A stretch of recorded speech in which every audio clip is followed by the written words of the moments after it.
भारत के पड़ोसी बांग्लादेश ने अपने मोंगला बंदरगाह पर रूस के जहाज को ठहरने की इजाजत नहीं दी थी। इस पर रूस ने बांग्लादेश के राजदूत को बुलाकर नाराजगी जताई। वहीं बांग्लादेश के विदेश मंत्रालय के प्रवक्ता ने कहा कि रूस बांग्लादेश का पुराना और परखा हुआ मित्र है और उन्हें नहीं लगता कि रूस के जहाज को प्रवेश न करने देने का दोनों देशों के रिश्तों पर कोई असर पड़ने वाला है। वैसे रूस और बांग्लादेश के संबंध हमेशा से मैत्रीपूर्ण रहे हैं, लेकिन बावजूद इसके रूस के इस मामले पर असंतोष जताने के बाद सवाल उठ रहा है कि मौजूदा परिस्थिति में यह तनाव किस हद तक बढ़ेगा और यह तनाव कहीं दोनों देशों के मैत्रीपूर्ण संबंधों में स्थायी तौर पर कहीं कड़वाहट तो पैदा नहीं करेगा।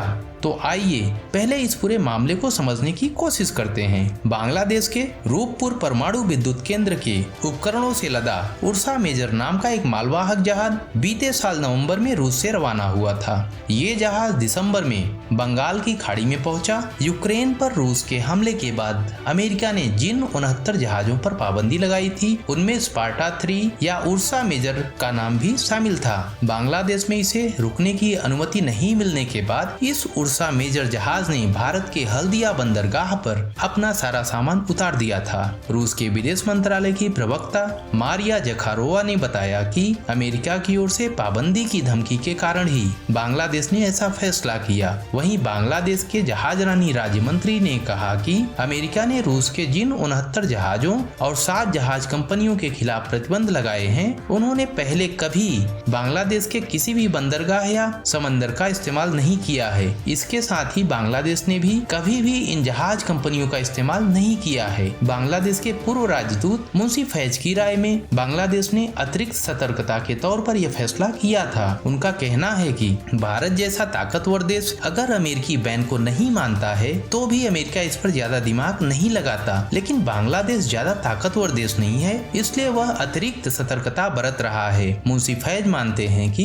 बांग्लादेश के इस फैसले में कोई गलती नहीं थी और रूस भी यह बात अच्छी तरह से जानता है और यही वजह है कि केवल दिखावे के लिए घटना के 1 महीने से ज्यादा समय बीत जाने के बाद बांग्लादेश के राजदूत को तलब करने जैसा कदम उठाया है। वहीं Bangladesh institute of international and strategic studies में senior research fellow doctor Razia Sultan की राय में यह वैश्विक राजनीति के ध्रुवीकरण का एक हिस्सा है। डॉक्टर रजिया कहती हैं कि यूक्रेन रूस युद्ध के बाद पश्चिमी दुनिया और रूस 2 अलग अलग गुटों में बढ़ गए हैं। मौजूदा परिस्थिति में पश्चिमी देश जब अपना पक्ष मजबूत करने में लगे हैं, तो वहीं रूस भी अपने मित्र देशों के साथ संबंधों को और भी मजबूत करने का प्रयास कर रहा है। अब चूंकि बांग्लादेश के साथ रूस मित्रतापूर्ण संबंध बनाकर आगे बढ़ रहा है, तो यह घटना उसकी रणनीति का हिस्सा हो सकती है। डॉक्टर रजिया मानती हैं कि बांग्लादेश ने रूस के मालवाहक जहाज को ठहरने की इजाजत नहीं देने का जो फैसला किया है वह सही था और बीतते समय के साथ परिस्थिति रूस के साथ और बेहतर होगी। कुआलालंपुर स्थित मलय विश्वविद्यालय के प्रोफेसर सैयद मोहम्मद अली कहते हैं कि बांग्लादेश भारत, रूस और अमेरिका के बीच जैसे संबंध हैं, उसमें बांग्लादेश ने अमेरिकी बैन को मानते हुए भले ही जहाज को ठहरने की इजाजत नहीं दी, लेकिन भारत ने अमेरिकी बैन की उपेक्षा कर ऐसा करने की अनुमति दी है। इन दोनों फैसलों में जो विरोधाभास है उसकी कोई सही व्याख्या या तर्क नहीं है। वो कहते हैं कि रूस इस बात को सही तरीके से नहीं लेगा और इस वजह से संबंधों में खींचतान कुछ वक्त तक जारी रह सकती है। अमेरिका के इस फैसले पर आपके क्या विचार हैं? कमेंट बॉक्स में लिखकर जरूर बताएं और अगर आपको यह वीडियो अच्छा लगा हो तो कृपया लाइक करें, शेयर करें और सब्सक्राइब करें। जय हिंद, जय भारत।